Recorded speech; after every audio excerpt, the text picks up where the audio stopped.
Welcome into this edition of Road Trippin with RJ and Channing. I'm your host, Allie Clifton. We should do ASMR. It's the second time I've heard it. Dude, low-key, if it's going to get us about 10 extra clicks, for sure. Go ahead, Allie. All you. Tell me your throat, Channing. What happened to your throat? Wait, what'd you say? You know I'm bad hearing. Tell me about your throat. Richard, ask Channing what happened to his throat. Have him tell you what happened to his throat. So over the course of like the last, I don't want to say 10 years, I've been like, man, I'm like, what is that? And I was like, it's just an Adam's apple. But then I was like, I would go eat steak and stuff like that. And a couple of times I almost choked. And I was like, I just didn't cut my steak big enough. So finally, Lauren was like, Chenny, you should get that checked out. Yeah. You should get that checked out. And somebody on Twitter literally goes, hey, Channing, you have a cyst on your neck. You should probably get it checked out. And I was like, all right, God, you're talking to me. So I got it checked out. And they were like, yeah, you should probably cut that out. You should probably get rid of it. So this Friday, getting that out. This is my Adam's apple. And it's not that big. It's just. Does it affect you? No. It's cosmetic. No, but I'm saying when you started to choke, when you said you choked. So imagine your throat, and imagine the bigger it gets, the less I have to eat food. So it's not cosmetic. It's if that cyst were to continue to grow, it would close your fucking throat. I mean, but it's not growing that fast. But if I should get it by the time I'm 90. But at that point, Lord, take me. I'll be big ass Xavier. He's struggling to swallow right now, Richard. I never said that. I never. He took too big of a piece of meat down the throat, and he almost. Speaking choked. of that, hey, let's listen to Allie's story about she had to get strep throat tested, and she was very disappointed in herself. I was very disappointed when they took that swab down my. I was like, "Excuse me, I am better than this. Run it back." I said, boy, listen, that doctor was like, yeah, we're going to need to see you once a week for this. Just me and you, though. And we're going to need to go to dinner beforehand. Leave it to the two idiots that dressed alike on this podcast to talk about their choking mechanism. Richard was not ready for our energy. Look at him. Look at old sleepyhead Richard. Yeah. This is what happens, Richard, when you come to the podcast and say that you were working. So were we. We were designing the beginning of the podcast. I'm going to start using this mic and doesn't even just for cosmetic reasons. Richard, I thought you were going to do something the with that. no facial hair repost, you have to say thank you to me for posting that on the text thread that you made it better and applicable to our team. How funny was that shit? Please explain. So it's a common rule that black people, black men especially, should always have some piece of facial hair. Richard, for the longest time, has had a baby booty face, and we used to call him the Big Perv. That was his nickname, the Big Perv. That's not. He's lying. You're lying. That was never a nickname. You're lying. Hang on. Why? People. Why do you guys? Look at him laughing. Look how hard he's laughing. He's like, we literally used to call him Big Perv, smooth face, belly flopper. It's like, what? No, that wasn't a thing. Wait, why are you guys always supposed to have facial hair? Again, It's just that's a thing. not a thing. It's a thing. Again, It's a thing. It's not a thing. Our It's listeners, think about almost every black man that has facial hair. It is part of our culture, and Richard is going against Michael Jordan was bald faced for many a years. Then he had the little soul patch. It didn't feel good. He won the 2-3-peats with the soul patch. Is that he was bald everything, winning multiple MVPs. Yeah, okay. That was the early 90s. To make himself feel better for choking on that big piece of meat. Yeah. Anyways. Oh, God. Homage.com/roadtrippin to Poor get your Lauren. swag that Channing and I have rocked on this podcast. Guys, let's dive on in. Can we give our Cavs family some love? 19-4 of their last 23, number 2 team in the East, leading the Central. 6 guys averaging double figures. Are they better than the Bucks as listed right now, in your mind? What do they have to do to battle with the Celtics? How are we feeling? I think that the Cavs are still a matchup based team. Like if they get the right matchups, like I think they would play better this year versus the Knicks.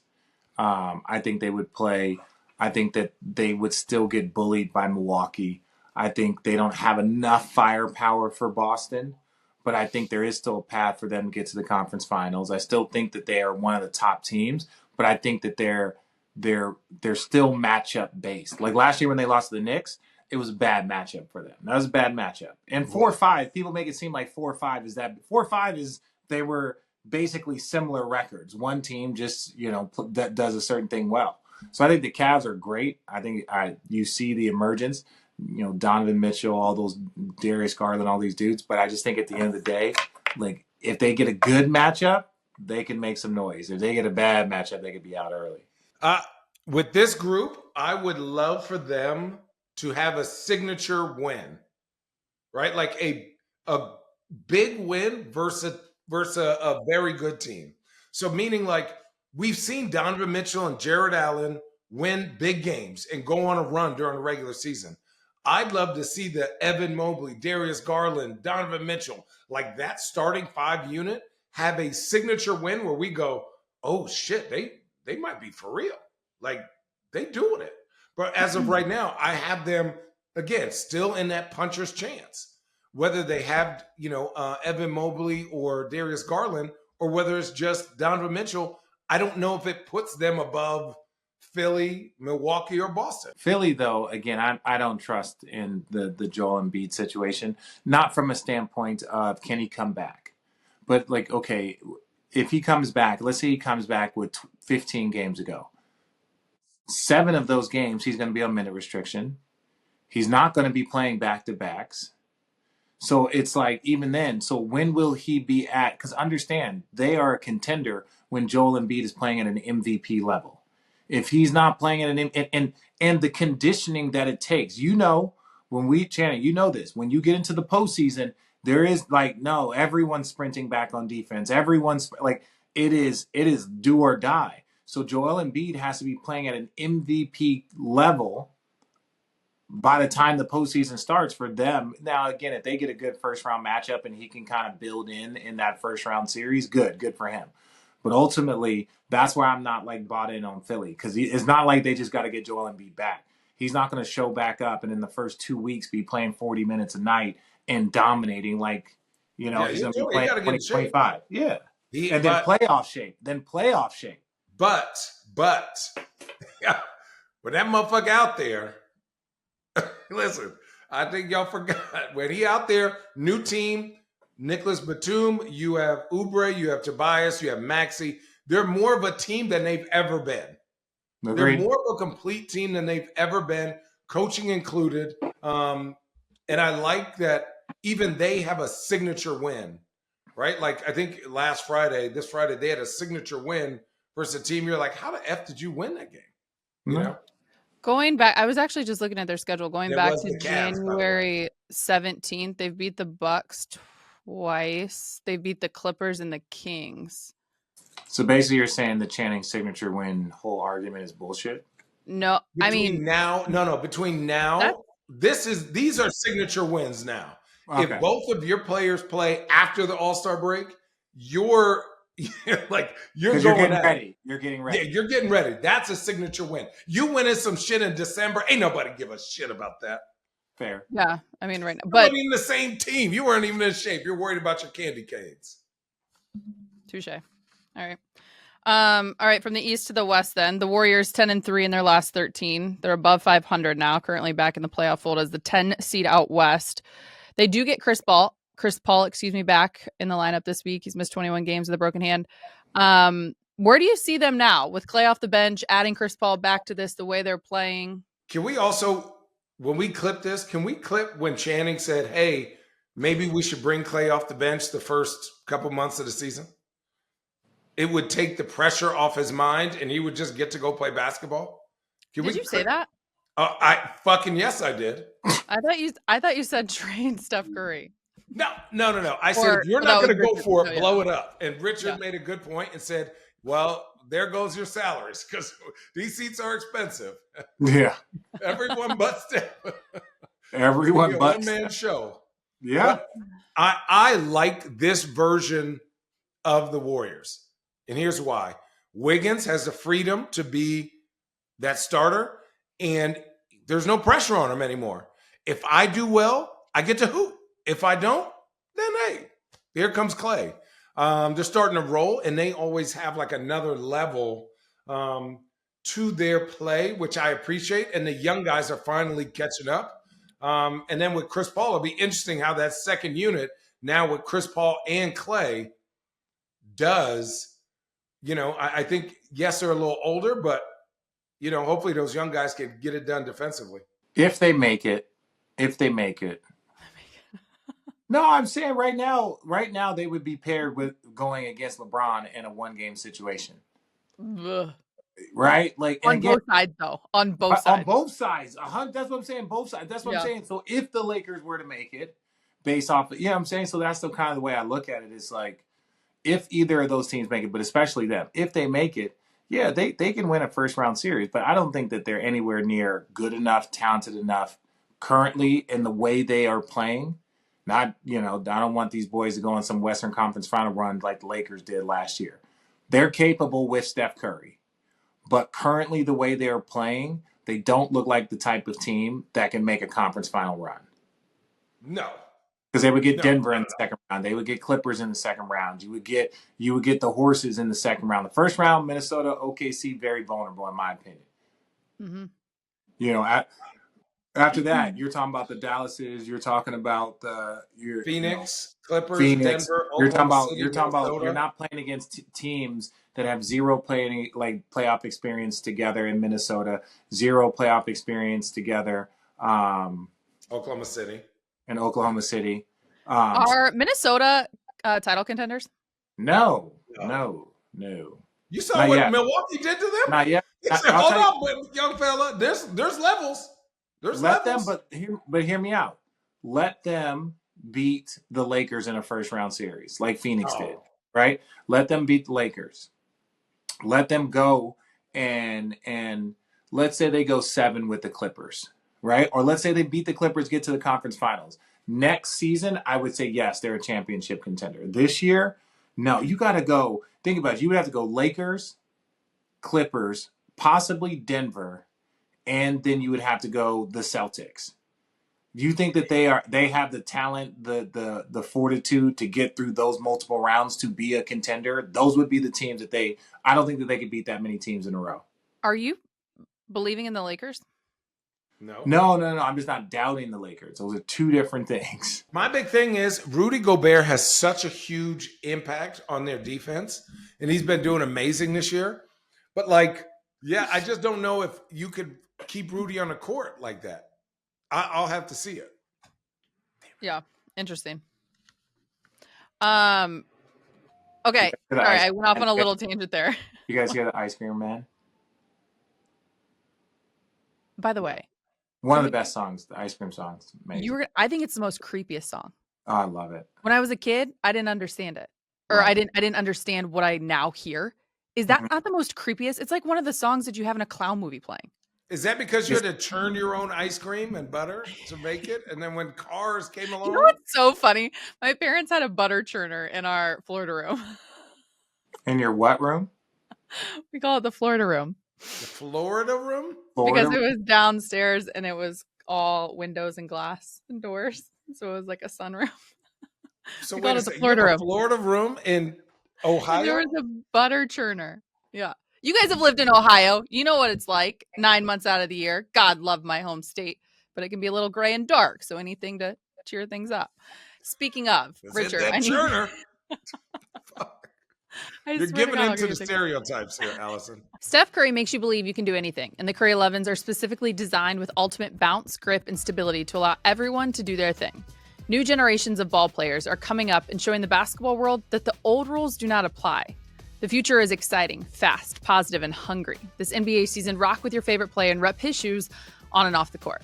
The Curry 11s are perfect for both the committed and casual ballers. The UA Warp Tech makes the shoe feel like it was designed for your feet, locked in no matter what you do on the court. Stop in your tracks with dual density UA Flow cushioning and traction. It's an emergency brake you don't even notice. Steph's 11th signature shoe steps into the second decade of his sneaker career, pulling colorway inspiration from the wonders of a positive and modernized future on and off the court. Take these kicks with you when you leave the scrimmage and rep Under Armour wherever you go. So do your thing. Change the game. The Curry 11 Future Curry is available now at currybrand.com. Jeff the ref. Did you see the ending to the Knicks Pistons game? Oh. Why are you laughing? And then you were also on the call on Sunday. Did you guys know? Did you hear this stat, Richard, that the Lakers, their loss to the Suns, it's the first time where a LeBron James team didn't shoot a single free throw in the first half since 2015? Yeah. They've plus, going into the second half of the season, they were plus 325 in field goal point differential. Leads the league. Didn't have a single free throw shot. Were they shooting a lot of jumpers? In the first half. Yeah, they shot the ball from that. three. They shot the ball well from three. They were like 50%, 40-something percent. Okay. Yeah. Having said that, Richard, you even kind of came on the broadcast and you were talking when Darvin was a bit upset with the officiating and the replays and stuff like that. And you kind of, you were stating your case. Come to Jesus. What? Come. What? How do you feel about the officiating? What do you guys make of Monty's comments? Okay. So the Monty's right. He should fight for his team. There's no argument there. I have no problem with a coach fighting for his team, especially a team that's been as beaten down as they have and all the losses in a row. So now all of a sudden they have a chance and he feels like his team put forth an effort to win a game and he feels like all of a sudden an egregious missed call. And now he should be fired up. I completely get that. I think some of it is for show from a standpoint of when coaches say something needs to be done. Okay, everyone, we have a competition committee. What needs to be done? What can be done? Nothing can be done in those moments. We have challenges. You have multiple challenges. We added another challenge. We have replays. We have all of these things to try and help because we know that being a referee is not 100% correct. It's not a 100% correct job. So it's like we add challenges, we add these things, but what needs to be done? So I just think sometimes when they start getting fired up, what he's saying is a message to his team that he's defending them. When we turn this into a talk thing and saying the referees, how many games are there? 1,200 NBA games a year with that pace. Wow. like the amount of calls, how many calls do you think are made? If it's 1,200 games, what are there, Hold on, let me do the math. Yeah, that's what, do the math. Because I'm curious, because I'm saying, though, you think about it, it's like, even in football, they have less plays, they have less games, and the conversation about missed calls, missed holds, missed tackles, like all these things, not tackles, but like missed pass interference. It happens. You say 28 calls, 28 fouls a game. Okay. No, that wouldn't be right. No. That'll be less than that. It'd probably be like 20. No, let's just say 20, just for the sake of it. 20 foul calls a game. 24,000 calls. 24,000 calls are done in an NBA regular season. And we complain about 6 bad ones. And we're going to think about that. And we're going to really complain about, let's say, 50 calls. That means that most of the calls are judgment calls and this and over the course of the season. So some of it is in defense of the refs, but some of it is also in defense of just kind of something needs to be done. Well, what's going to be done then? Monty, you've been a part of this league for almost 30 years, player and coach. What needs to be done? How about coming down and getting the best referees get graded and they get moved up, and so they get the bigger games in the postseason. So you have the referees that get the highest percentage calls doing the most important games. That's all that can be done. That was a bad one, though. Terrible. It was terrible. But how about this is the other last thing, and I'll say, and I'll shut up about this because I talked about this on NBA Today also. But I'm just saying, I spoke about it also. Then after that, do you know what his team did? They missed the box out on 2 free throws. Missed the box out.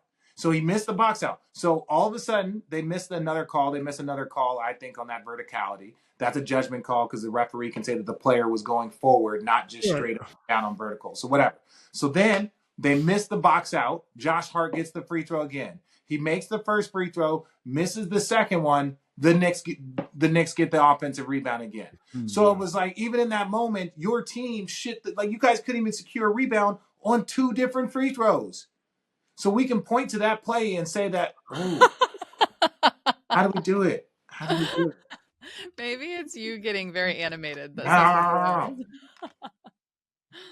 But that's what I'm saying. They missed 2 free throws, and the Knicks get both rebounds. Right. So it was like that wasn't even the end of the game. It wasn't like the end of the game. You had 2 more opportunities to secure a ball and to call a timeout and run a play. You missed that opportunity. Yeah, and here's the deal. Good for you, Monty. Stick up for your team. You want them to get used to trying to win everything. It don't fucking matter. It don't matter. It does, but it doesn't.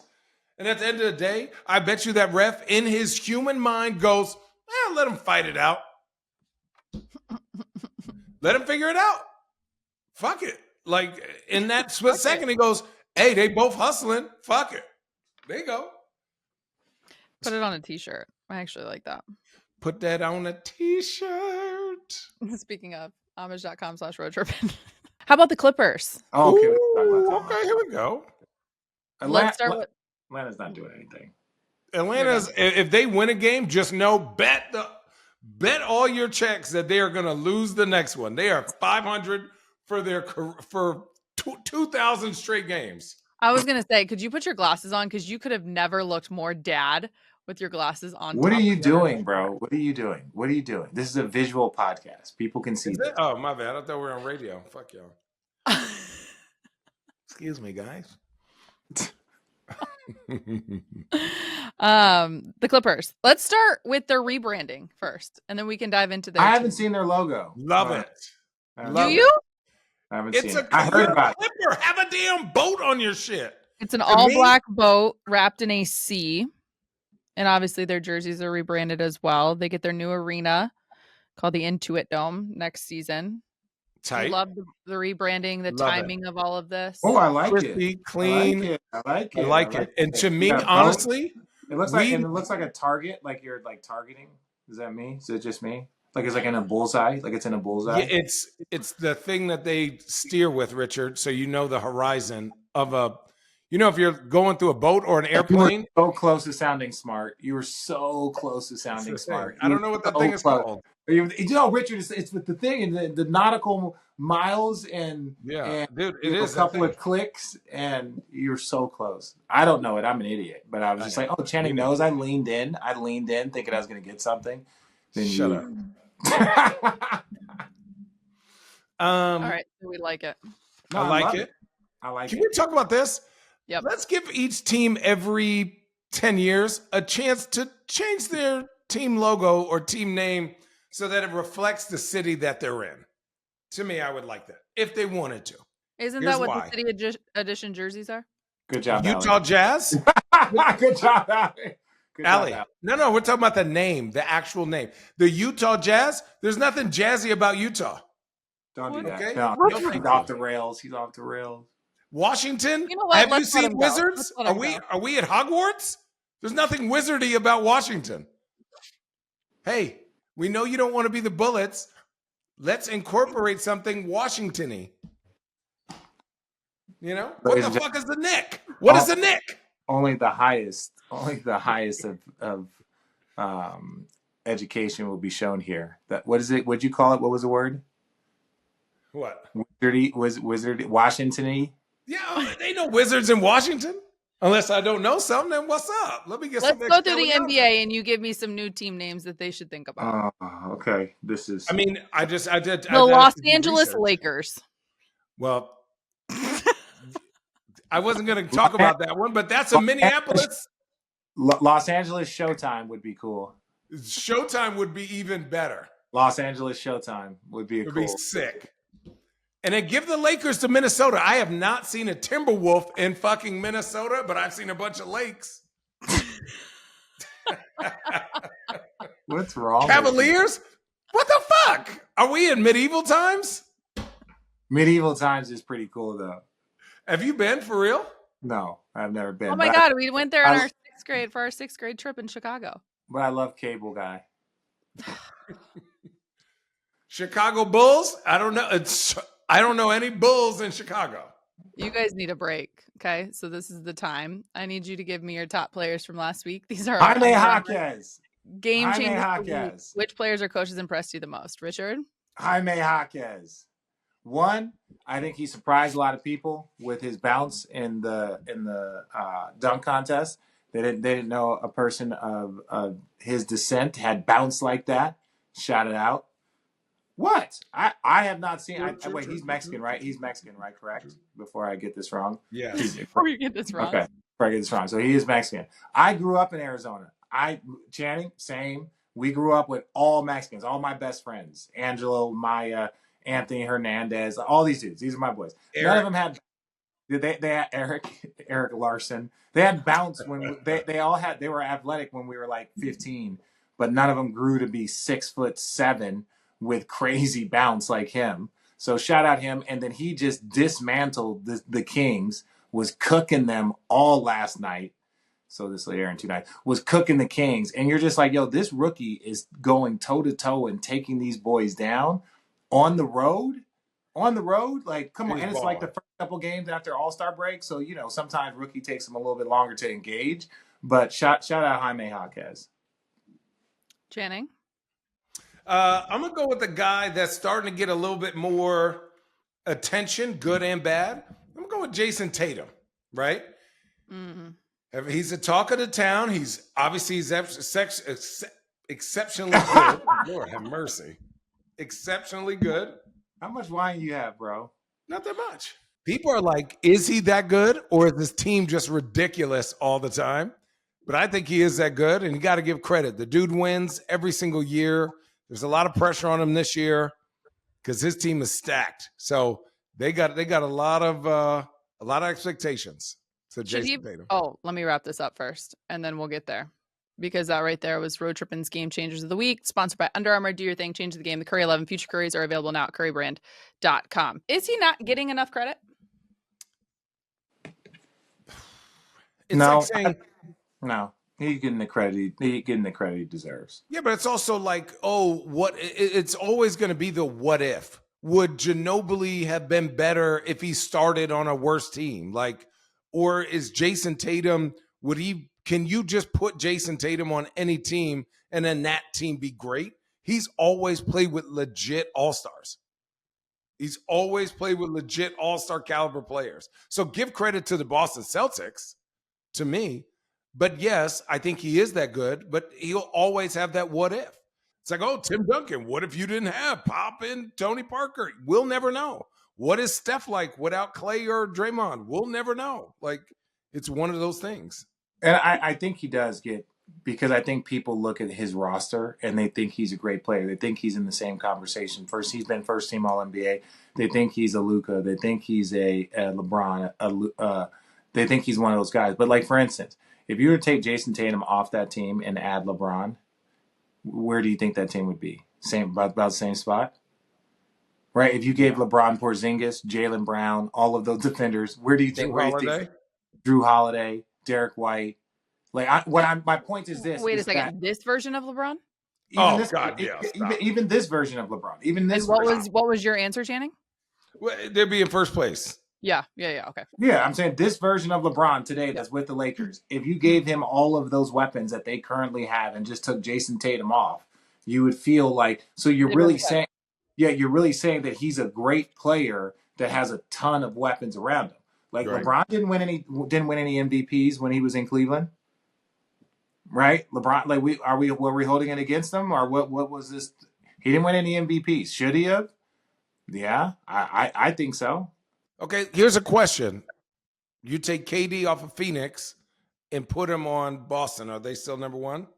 Oh, you mean Jayson Tatum? Yeah. Sorry. Yes, agreed. And I think sometimes the MVP is your team is winning because you have played and ascended to such a level. Correct. Like Shai Gilgeous-Alexander, yeah. Luka, Jokic, Embiid. Yeah, let me that's ask what I'm saying. You guys this. Is, in your mind right now, this is the first question. Are the Thunder a title contender? No. If you take Chet off and put Victor on, are they a title contender? No, but damn, that team going to be nasty. That team would be a problem.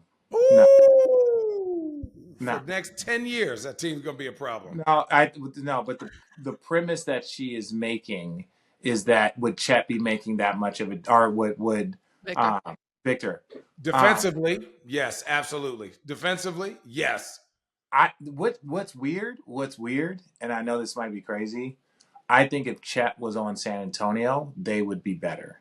From a standpoint of not that Chet is just like this you play around him hub. Yeah. I think that Chet is more familiar with the NBA game, more familiar with the systems, more familiar with how to attack. I think he understands it from just a different perspective. I think Wemby has such a high ceiling for his talent, and he just does things that we've never seen, where sometimes he's still trying to figure out the game. Where I think Chet, to a certain part, kind of knows his game and is just looking to expand it.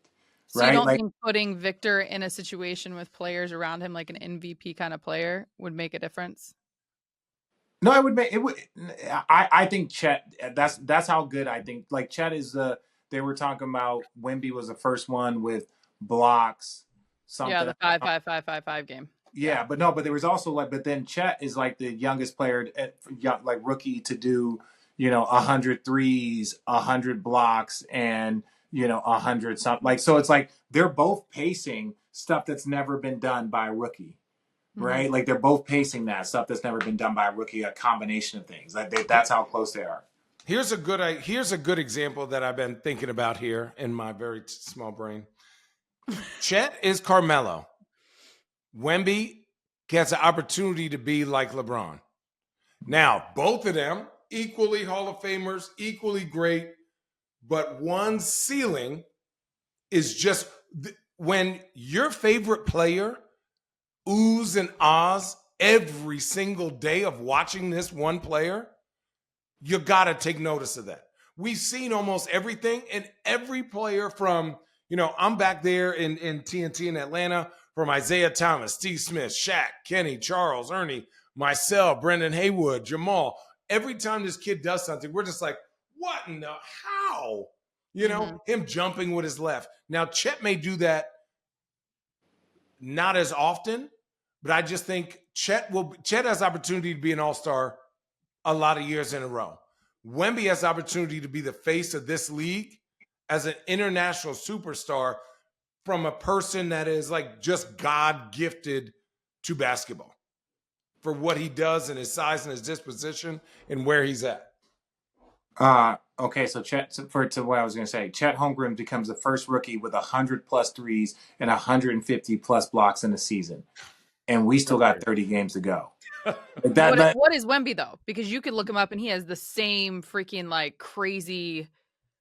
No, he does. He has this. I think he was the first to blocks and something else, but not to threes. Like that shows you, like offensively, like Wemby's ability to knock, or Chet's ability to knock down threes. Wemby but still, should be defensive player of the year.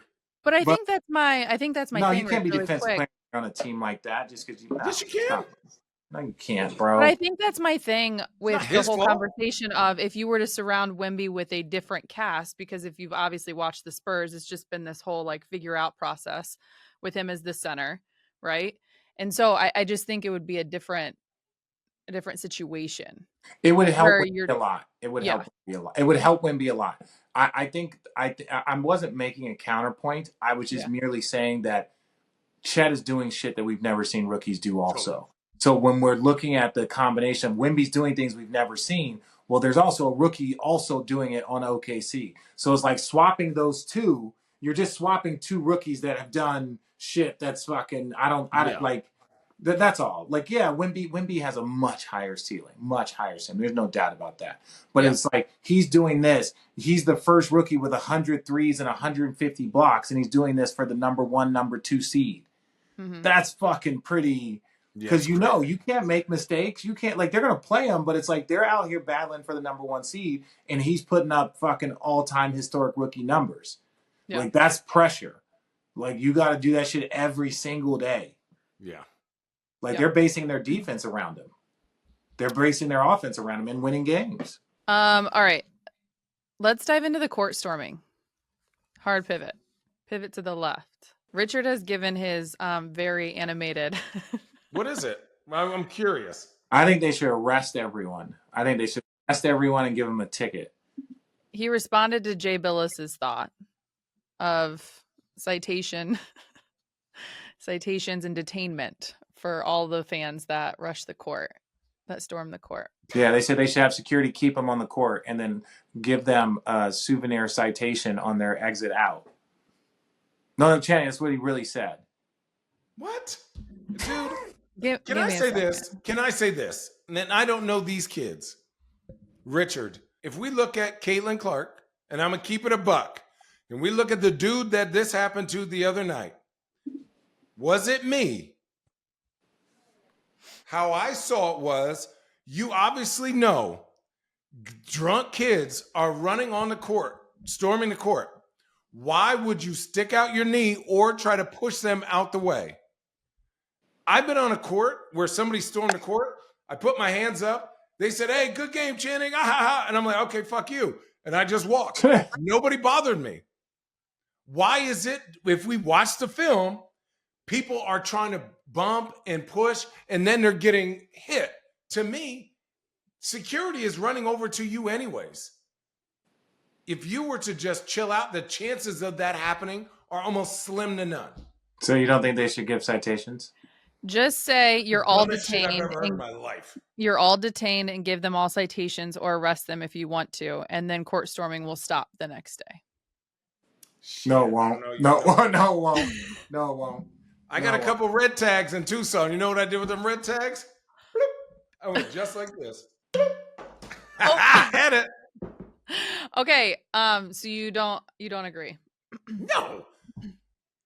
Do you believe that court storming should still be? Yeah. Watch the film. Maybe I'm crazy. I'd love to see the comments. Watch the film of people who complain about court storming and look what their players do versus every other time this has happened in the history of mankind. To me, I'm just like, come on, man. This is not a thing. Stop losing, motherfucker. Stop losing. Yeah, and typically it's the losing coach that goes up there and says we have to do something about it. It's typically the losing coach, right? Because the other opposing team is rushing on the floor to celebrate with the players, and somebody gets pushed or hit. I completely get it. You know who I would be worried about? What? Sorry, what'd you say? What's your solutions? My solution: let them keep doing what they do. I'm saying that. And again, players, you should know. One of the things that comes with going to these high-level universities, Duke, North Carolina, Kansas, Kentucky, Arizona, UCLA, like if you're a top 5 team and you go on the road and you lose to an unranked team, especially an unranked team. If Arizona goes to Kansas and they're 10th and we're 3rd, they're not rushing the floor. No. Right? Kansas ain't rushing the floor. Right? If we show up there, if you show up to Kansas State and they're unranked and you're 3rd, they're going to rush the floor if they beat you. The whole crowd is going there for the anticipation to cheer their team. And if we win, they're saying, you know this, they start saying, yo, if we win, we're going to rush the field. We're going to rush the court. They start saying that shit middle of the second quarter. Dude, second That's half. Part of that. Yeah, or second half, excuse me. Middle of the second half. So I only say that to say it is that you're not going to eliminate it. You know what environment you're going into. That's why you go to these schools. That's why you go to Duke and North Carolina and Arizona. Like, you know this shit. So my thing is just like, just be aware. Just be aware of these environments. It is a part of college sports, and it should be. That's part of the reason why. That's part of the tradition of college sports. If there were certain players in the history of college basketball that I'd be worried about somebody running and just punching them in their face, there's only one name that was universally hated where I'd worry about his safety for a court storming, and that's J.J. Redick. 92% of this country hated his guts. I think it's more than that. More than really? Him. I would be worried. That's a high percentage. Do you know how the whole country has like come together to love Caitlin Clark? Yeah. And think about the opposite for JJ Redick. It was like a united front hatred. And his dude. Allie, it was because he was so good. No, he wasn't that good. He was good, but he was the beginning of the demise of college sports. You're like, if that guy can average 30 points a game, oh my God. He's trash. He was not trash. Yeah. I will say How he are was you just friends with that guy? everything that everyone thought about Duke, and he embraced it. And he was Ugh. like, oh, just the arrogance and the Just the cockiness and the dookie. He was fuck you to he everybody. was the dookiest of dukes. And then he was good. That was the other problem. And Yeah. he was giving I you think buckets. He's overrated. I just feel like there are more Duke fans than 8% that you are giving here. No. It's true. As much You as think there are see only a Duke 8% fan, of Duke fans? think about how many people hate Duke. Michigan, Arizona, North Carolina, Clemson, North Carolina State, Florida, Miami, Michigan State, LSU, Texas. Everyone hates There's a certain Duke. there's a certain demographic that really loves Duke. There's an elitism that comes from to that. And I went to Stanford. And my son's favorite basketball team is Duke. Danny knows that as a Brophy kid. He knows I didn't that. go to Brophy, you fucker. I went to St. Mary's. So, fuck you. For two people that really take pride in hating on Duke, you guys give them a lot of credit. No, we're not saying that they're not good. We just don't like them. We're just saying that they're douchey. Put it on a t-shirt. Put it on a t-shirt. Okay, we're gonna respond. We're going to end with this. The LeBron James conversation with Bronny James. Why do you laugh like that, bro? Because it's his dad. He's supposed to hype his kid up. And then he goes, well, he's averaging 5. Let's leave him alone a little bit. Like, it just happens to be LeBron. It's like fucking, this dude can't do anything. This is why I fucking love the both of you. What? This is why I fucking... Why are you taking it seriously? If Hendricks is going, and man, what? If Hendricks is going to, like, let's say Arizona, I'm like, man, boy, my boy Hendricks is killing these little here. He need to league him. #league him. And now if he starts playing shitty, I'm be like, yeah, that tendonitis is acting up real quick. Man, who cares? He going to the league eventually. So whether he does it this year, next year, the year after, it don't matter. The fact that we have 30 NBA teams with over 450 NBA players, and this takes up a chunk of every media, is wild to me. But it just shows the impact of, like, LeBron says that the full moon is coming, but it's only a 3/4 moon. Does he really know what the fuck he's talking about? It's like, it's LeBron. He's a human being. Lord have mercy. Yeah. That's my rant. I think that was well done by Channing. I think that was well done, actually, to tell you the truth. Hype his ass up, too. Hey, get his ass. He better than everybody in the league. And then you see him, you're like, yeah, the shoes wasn't, the prototypes, come on back. It wasn't right. One more year. The only thing I'll say in this, Channing, you said it best.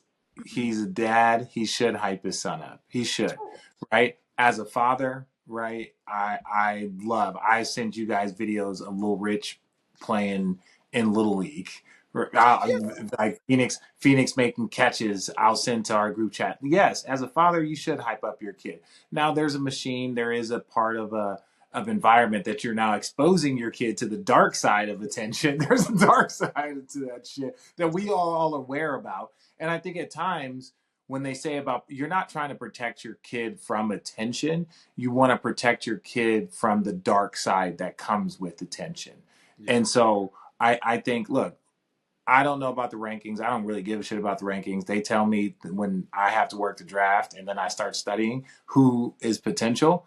But I think he's an NBA player from what I've seen. I think I've seen players with different skill sets that have been drafted. It has been tough. I think people underestimate that summer between that senior year and your freshman year. And Channing, you had a heart condition. Like, that shit takes you a fucking year to get right. It takes you a full year to just feel like yourself. And I don't know about medications. And there's, Hank Gathers didn't want to take his medication because he felt lethargic. And that ultimately is what ended up making him pass. He was, averaging 30 points a game, killing it at LMU, had a heart condition, passed out there. You got to take this medication to help with the condition, but he just didn't feel like himself. Then all of a sudden he stopped taking the medication, starts playing again, and then that's how he passes. So there are so many different things that we don't know about medically that, I don't think this is just, does he have the skill set and the talent? The answer is yes, right? The things that the kid can do, you don't just grow on trees. There's very few of us on the planet that can do some of the things, especially at that age. But to over-evaluate him, that's not our job, so I don't do it. That's a scout job. That's a GM job. I just talk about who they say is the potential draftee. Don't you think this pick, though, the pick for him is the most valuable, given Bron said that he wants to play with Bronny? I want $1 billion, motherfucker. So what? Yeah, he says that. Come on, guys. Look, if it's play with or play against, I let me say this. I don't see a scenario in which he goes into the draft and goes undrafted. Nope. I don't see a scenario because you got to. And this is still sports and entertainment. This is still an entertainment, like very similar to how when Channing was saying, "Oh, trade Steph." I'm like, bro, he's an economy. You can't just trade an economy. Like the local businesses. We saw this when LeBron James left. When LeBron left Cleveland for the first time, the economy took a fucking dip. Did it not? The downtown, the restaurants, the bars, all of the things. That's what happened. That it took a serious dip in Cleveland. They knew Act that. like you were there. Act like you've been there. I had been there because I played against y'all in the postseason when he was there on the first go around. And then I went there and saw what Cleveland looked like when he was gone. I saw the town was different. So I say all that to say is that he still has enough potential that if you were to draft him late in the second round, I think he would be a two-way player, be a G League guy, go in and out, get reps, get playing time. Look how long it take Kuminga to learn how to play basketball. And this man's the 7th pick in the draft. Mm. Yeah. Come on. It can take higher picks that have done worse. So chill out, people. Mm-hmm. Do you think this came up at All-Star Weekend? Do you think that he's going to Tim Duncan it or do the farewell tour? What? What? He might get 2 farewell tours. Really? I actually don't know why I don't see that. What? Because I think the dramatics of like him just mic dropping. No, not mic drop. He will ask for a mic. He will get the mic in like 9 different places. It'll be LeBron James season. No, it'll be much. Look, Kobe was a Laker. He was revered, but I will say it would be as intense, if not more intense, his retirement tour. I just say that because LeBron played in different places. What Cleveland would do for him, what Miami would do for him, right? Like there would be so many places that I think would just do so many things out of respect for him, including LA. Right? Like they gave Kobe love in Philly. They gave Kobe love a lot of different places. Like we played against them. I remember in Cleveland, they gave us all shoes. They gave us all Kobe shoes that we could wear that last game. So it was an event. And then Kobe obviously has the most iconic 60-point walk-off we've ever seen. And you don't think Crazy Man ain't thinking about that? Yeah. Oh, he's trying to get a 70 ball. I don't know. I think he's trying to be different. That's why for some reason I'm... But he's going to get 70 assists? Man, shoot that thing. It's your last game. I don't think he's trying to do that. I think if they were to win a championship in one of his latter years, I could see him doing a walk-off there if they were able to, But we ain't gonna see Tom that. Brady retired and came back. Oh, I can see Bron doing it. I can see him doing that. Thank y'all. Just kidding. I don't want to be home with these kids. Don't forget, homage.com/road trippin for all your road trippin swag and gear. Wear Richard and Channing across your chest. Feel really special with that. Right on the chest. All right, we've talked about a lot. We've covered a lot. Anatomy through basketball, up and down. Here we are. It's another edition of Road Trippin. Squeeze, squeeze.